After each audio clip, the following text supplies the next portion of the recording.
tentang Tun Dr. Mahathir, saya sangat setuju. Saya mempertikaikan kenapa ada double standard. Dulu kalau perkara-perkara yang berkaitan dengan apa dipanggil 3R, raja, religion dan race, bangsa. Soal bangsa, soal agama, soal raja, kalau kita sentuh, Jabatan Siasatan Jenayah Terkelas akan laju je ambil keterangan kita. Saya sehingga hari ini belum dengar Tun Dr. Mahathir diambil keterangan. Dia ada dua kemungkinan, tuan-tuan. Kalau nak kata Jabatan Siasatan Jenayah Terkelas langsung tak kacau diorang pun tak betul. Sebab Salim Iskandar sudah pun memberi keterangan, sudah dipanggil oleh pihak Jabatan Siasatan Jenayah Terkelas. Okey.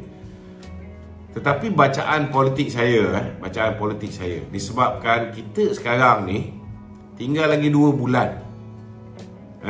Mungkin hujung bulan 6 ni bubar, hujung bulan 7 kita pilihan raya. Jadi kita tak nak bagi mileage ataupun kita tak nak bagi peluang untuk orang macam Mahathir mendapat undi simpati. Contohnya, kalau katalah kita panggil dia kena pergi balai polis, terus keluar Mahathir ditahan pihak polis. Mulalah dia dapat simpati dan sebagainya, walaupun dia hanya datang memberi keterangan. Ini kita kena faham, dia orang punya mainan. So, Mahathir, kita tengok, dia memang sengaja menghentam ke bawah Duli Yang Maha Mulia Tuanku Sultan Johor.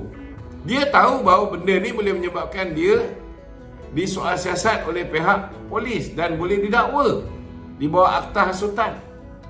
Dia tahu. Tapi kenapa dia buat juga? Jadi kita pun kena faham. Orang macam Menteri Dalam Negeri Datuk Seri Saifuddin pun bukan orang baru dalam politik. Saya belajar pidato pun dengan Abang Din ni. So dia memang seorang yang berpengalaman, tuan-tuan. Jadi dia pun tahu Mahathir ni kita kena handle with care. Jangan sampai kita termasuk perangkap dia. Dia nak main politik simpati, jangan sampai kita masuk perangkap dia. Terutamanya sebelum pilihan raya di 6 buah negeri ni. Itu sebab sehingga pilihan raya di 6 buah negeri ni kita tengok orang macam Hamzah Zainuddin, mungkin dia akan terselamat seketika. Orang macam Ismail Sabri mungkin akan terselamat seketika. Orang macam Haji Hadi mungkin terselamat seketika. Orang macam Mahathir Mohamad mungkin terselamat seketika. Tetapi kalau kita nak tengok tindakan tegas sebenar-benarnya, mungkin hanya akan berlaku selepas pilihan raya di 6 buah negeri ini. Ini bacaan politik saya. Tak semestinya betul. This is my prediction. Saya punya bacaan politik. Political reading. Okey? Assalamualaikum. Waalaikumsalam. Ya, baik. Saya tertarik dengan PRN. Okey. PRN 6 negeri. Ya. Pada Kekuatan Perikatan Nasional selepas akaun mereka berku dengan kes-kes mereka, dengan momentum yang mereka ada lah ni, di manakah Kekuatan Perikatan Nasional hari ini? Pendapat Datuk?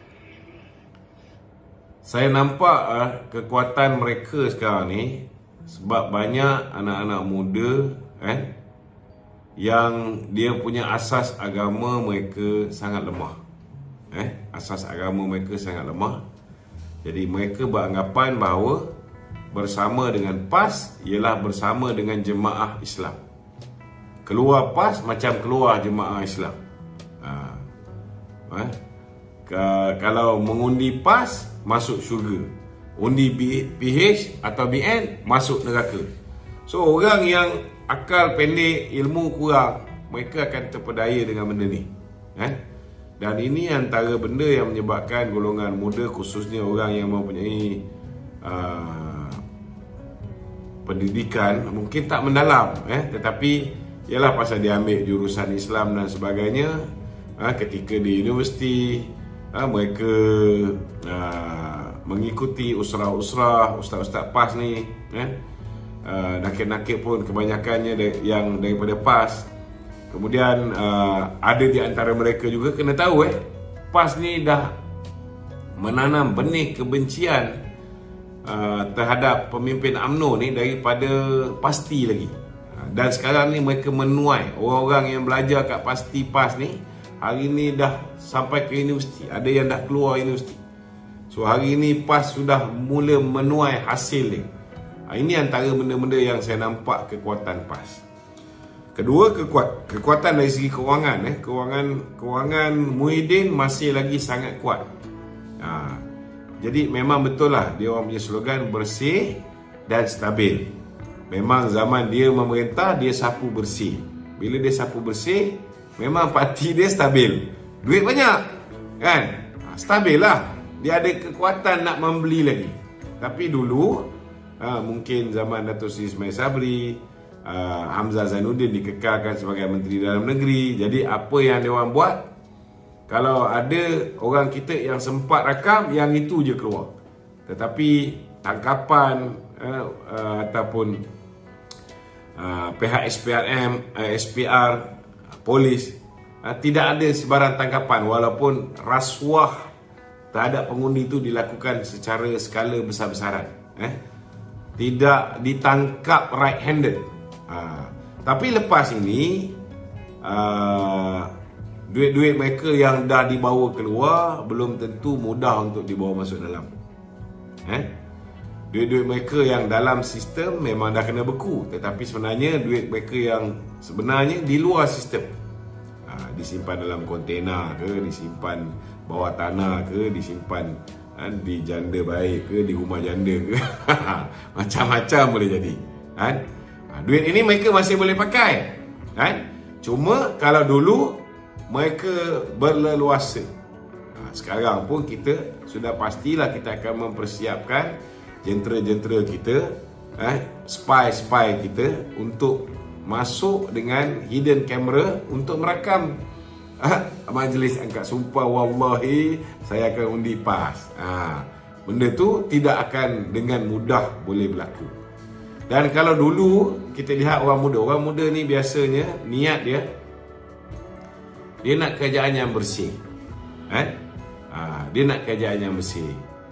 Tetapi hari ini sudah tersebar luas bagaimana mereka merasuah pengundi-pengundi ketika pilihan raya umum yang ke-15. Jadi bukan semua orang muda akan nampak mereka ni bersih lagi. So ini antara perkara-perkara yang mungkin akan menjadi pertimbangan orang muda, dan mungkin juga akan menyebabkan mereka hilang undi. Di sebelah kita pun ada kelemahan. Kelemahan kita buat kali pertamanya BN, UMNO kerjasama dengan DAP. Kerjasama dengan PKR mungkin mudah. Kerjasama dengan Amanah mungkin mudah untuk diperjelaskan. Kerjasama dengan DAP ni memang sudah pasti akan memakan masa yang lama untuk buat orang faham. Dan ini advantage bagi Perikatan Nasional. Okey? Okey. Adalah beberapa benda-benda lain, bila mana mereka duduk dalam kerajaan, mereka belanja sesuka hati, pinjam sana, pinjam sini. Daripada zaman Dato' Seri Najib tinggalkan kerajaan, ada 686.8 bilion ataupun 50.8% daripada GDP saja hutang negara. Sekarang dah 1.5 trilion. Jadi Dato' Seri Anwar mewarisi kerajaan dengan keadaan ekonomi yang sangat tenat, hutang yang terlalu banyak. So, terlalu banyak. Bicara-bicara Dato' Seri Anwar Ibrahim ialah tentang soal penjimatan, tentang soal nak elak daripada ketirisan, nak elak daripada rasuah yang boleh memarahkan ekonomi negara ini daripada berlaku. Jadi bila kita tidak berbelanja, orang meniaga akan hidup sengsara. Bila orang meniaga hidup sengsara, orang bekerja dengan orang meniaga pun akan hidup sengsara. So spending power rakyat ini kurang. Bila spending power rakyat kurang, dia akan memberikan kesan, banyak kesan. Ekonomi mungkin boleh menguncup kan. Betul lah kita punya pertumbuhan ekonomi 5.6%, tetapi kena ingat kerana kita pernah tutup sektor ekonomi kita, bila kita buka sudah pasti ianya akan berkembang. Tetapi adakah pengembangan ini memadai, mencukupi, boleh memberikan gambaran bahawa ekonomi kita sudah kembali pulih? Dari segi angka pertumbuhan ekonomi, ya itu betul. Tetapi dari segi beban yang ditanggung oleh rakyat, dari segi kos harga barang, dari segi inflasi, dari segi macam-macam benda, soal pendapatan yang masih lagi belum di tahap yang membanggakan, rakyat agak pedih ketika ini. Yang ini sebenarnya mileage untuk pembangkang. Itu sebab bukan mudah nak jadi kerajaan ni. Bukan mudah nak jadi kerajaan. Dan lebih parah bila ambil alih kerajaan selepas 2 mangkuk ayun menjadi Perdana Menteri, iaitu Mahathir Mohamad dan Muhyiddin Yassin. Memang negara telah dilingkupkan oleh 2 orang tua puaka ni. Minta maaf cakap. Memang teruk. So nak recover it's not easy. Bukan. Dia memakan masa, kalau ikut pakar-pakar ni, berbelas tahun pun belum tentu kita boleh recover akibat kerosakan yang dibawa oleh Mahathir dan juga Muhyiddin. Okey?